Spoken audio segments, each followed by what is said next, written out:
So what do I predict for next month? Well, I think it's going to get colder. Not a lot, but another probably, I think we'll go down to about 8, between 6 and 8 most winter nights. That'll be interesting. And hopefully the days, if I can keep the days up at about 20 degrees, that's beautiful. I'm not going to complain about that. G'day folks, Andy here from McDowell Manor.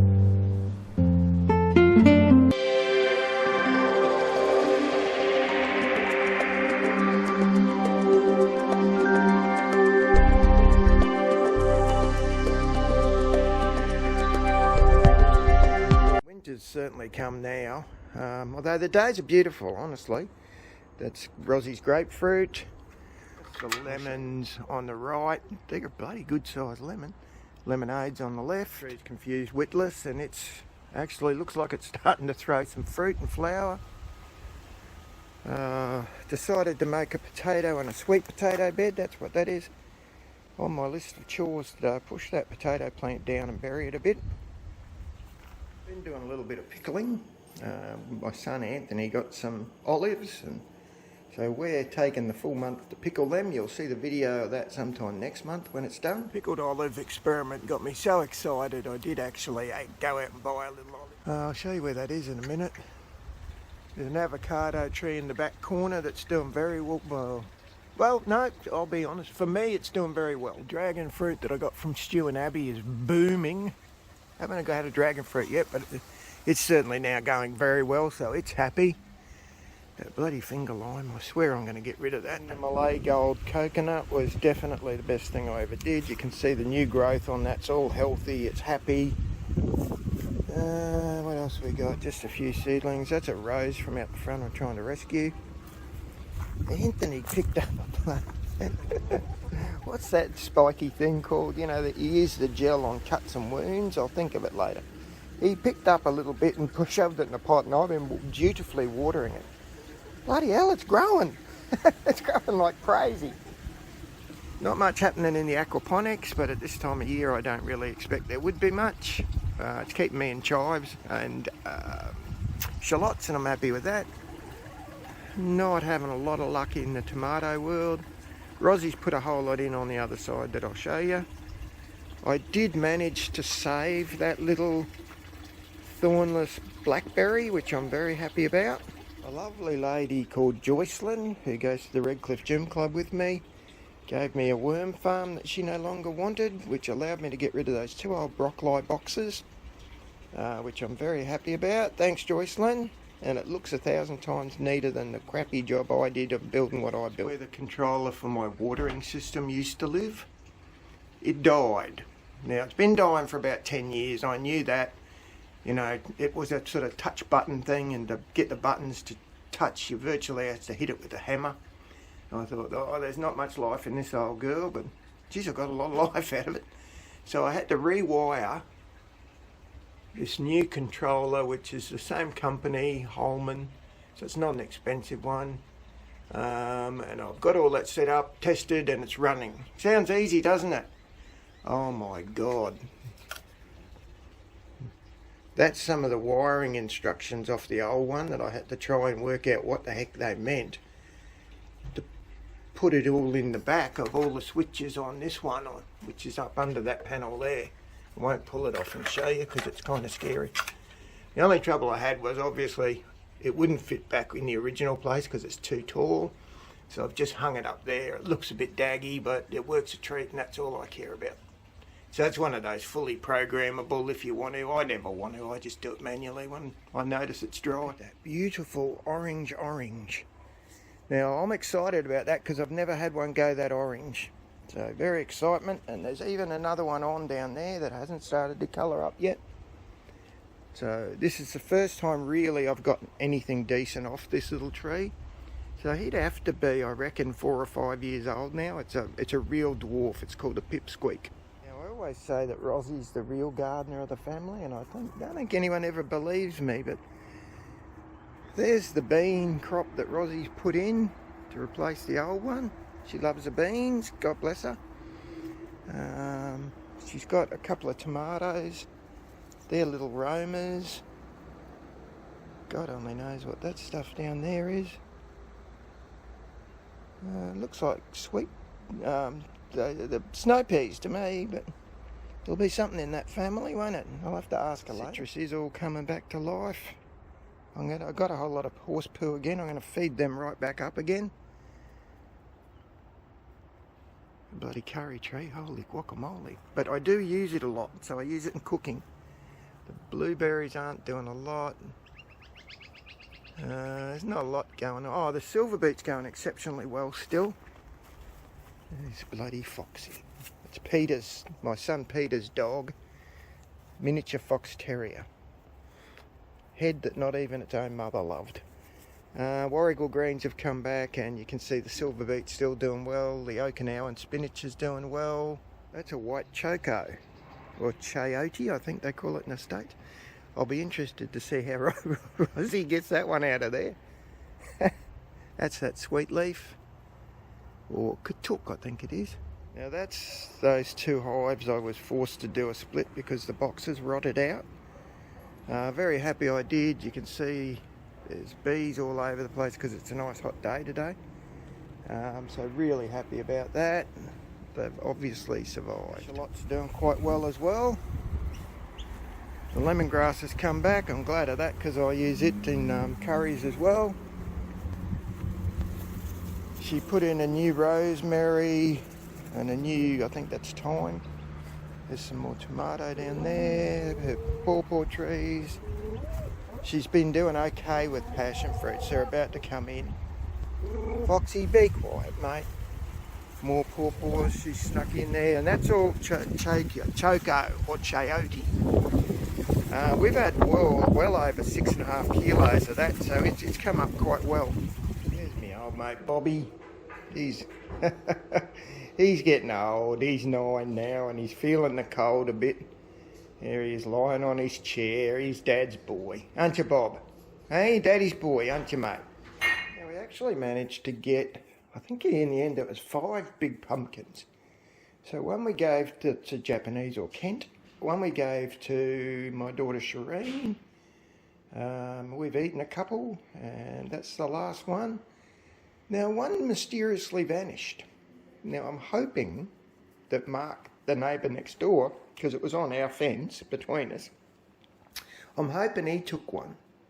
There's no remnants of anything that would suggest it's been eaten, but I'm a bit embarrassed because I'm going to have to go over and ask him if he took it. And he'll probably think I'm cranky, but I'm not. I just want to make sure that we ate it and not some pest. Because if the rats are getting it, I'm going to have to bait, and if the possums are getting it, I mean, I don't resent giving the possums a bit of tucker, but it will suggest to me that don't leave it so long on the vine, just bloody get the things off. So in order to manage my pumpkin supply, I'm going to have to go and put the bite on poor old Mark. If you don't see this video ever, you know he got upset and punched the hell out of me, and I'm in hospital. Cut it in half just for ease of storage, and she's a bloody ripper, isn't it? That's a good looking pumpkin, I've got to say. Jeez, you always expect this turmeric to die back. When you actually see it, holy cow, eh? I'm obviously going to have to harvest that before we get any real rain, or she'll just rot. So there's another thing on the list, Andy. Harvest the turmeric. Now I found the pumpkin, the missing pumpkin I talked about. It had just fallen over the fence and rolled a bit.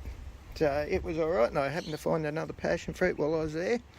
So there is in fact quite a lot of passion fruit hanging on Mark's side, but it's nowhere near ripe yet. So there you go. If he has a few, I don't care. Now some folks also know that I have a bit of passion for silversmithing and shiny rocks. So that's 2 rings I did this month. They're made from sterling silver, and the top one is a stone called sodalite, which I shaped and cut and polished. I think they came up damn near professional quality. I'm pretty happy with them. You certainly can't see any solder joints or anything like that. Bezels, the edge of that stone's nice and tightly set. No glue had to be used.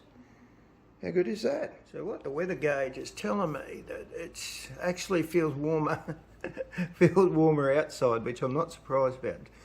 24.4 in the middle of the day in winter. Hey, not bad, is it?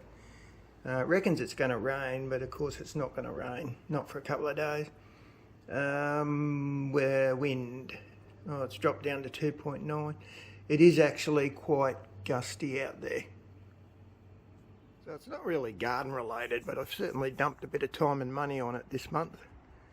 I've been playing with the camper trailer. Now what I noticed was inside had leaked a bit. So I got some spray and I resealed all the canvas. But I thought, oh, what I'll also do is put a roof on. So this is all pretty well, they're just fence palings. And that's a polycarbonate sheet. It's not iron to keep it light. Now there's a lot of screws, especially on the front. Every downward drop in the corrugation got a screw through it, into the metal for the most part. It should hold. There's screws across the middle into those boards, and there's a bunch of screws on the end here as well. So I'm hoping I can hit 100 Ks and the polycarb won't just tear off. But I guess the way to find out the answer is sometime I'm going to have to give it a test run. Great. Might do that late at night when no one's around. The thing, I had a double bed in it, which took up way too much room. So I've pulled out that fixed frame bed and I'm going to make a new one that in the day, it's a pull out. So in the day it'll slide up to be like a couch with the mattress, which is a fold up mattress. I'll fold it up. That'll give me a back and a seat to sit on. So in the day I'll have all the extra room. Not turning out, it's not going to be a quick job, as you can see. It took me ages to get that bloody roof on. Now the other thing I've done is I've swapped a lot of equipment out. So the old 120 amp hour gel battery had died, so I replaced it with a new lithium one and a proper charge controller on the I added to the side of the box. That's all wired up and been tested. Got a new solar panel, 250 watt one, folds up. I was going to mount it on the roof, but I think I'll leave it spare because that gives me the capacity to move it around if I want to follow the sun rather than try and readjust the trailer. And that's a fridge slide. Behind it is my fridge freezer. It's a 60 litre fridge freezer. And a bit of silicone and stuff that I'm using to seal up a few little tiny holes on the roof that I built. And we should be good when all that's done. I'm also adding lino to the inside of the floor of the trailer. That'll insulate it a bit and certainly make it look a lot prettier. And because it's lino, you can hose it out if you need to and all that sort of stuff. So it should be good, but geez, it's some work. It certainly won't be finished till next month. So I'll give you a guided tour through it next month, huh? Yep, we're definitely getting a run of peaches. Go figure. I swear it's not the time of year for peaches, so I'm not quite sure what's going on here, but hey, I'll take them.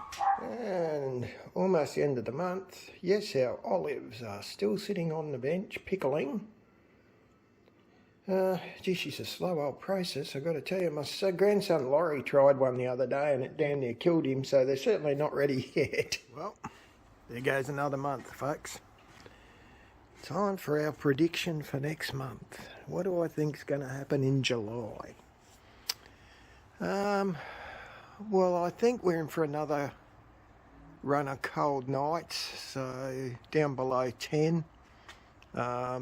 Winter came, it was slow in coming, but geez, when it hit. Now, having said that, like I keep saying, the days are beautiful, so I'm not going to complain. Still got quite a bit to do. That bloody table's hiding on the other side of that tree there, still undone. Those pipes haven't been hung off the back fence yet, but as you've seen, I've had a busy little time and a lot of other stuff did get done. I've also noticed I've got to fix the top of that arbor. That pine on the side's all rotted out, so that's got to be replaced. I'll do it with proper hardwood this time. Live and learn, eh? Alright, well hopefully you've enjoyed another month's episode of what's happening on the tiny farm. And we'll see you next month. Hooroo!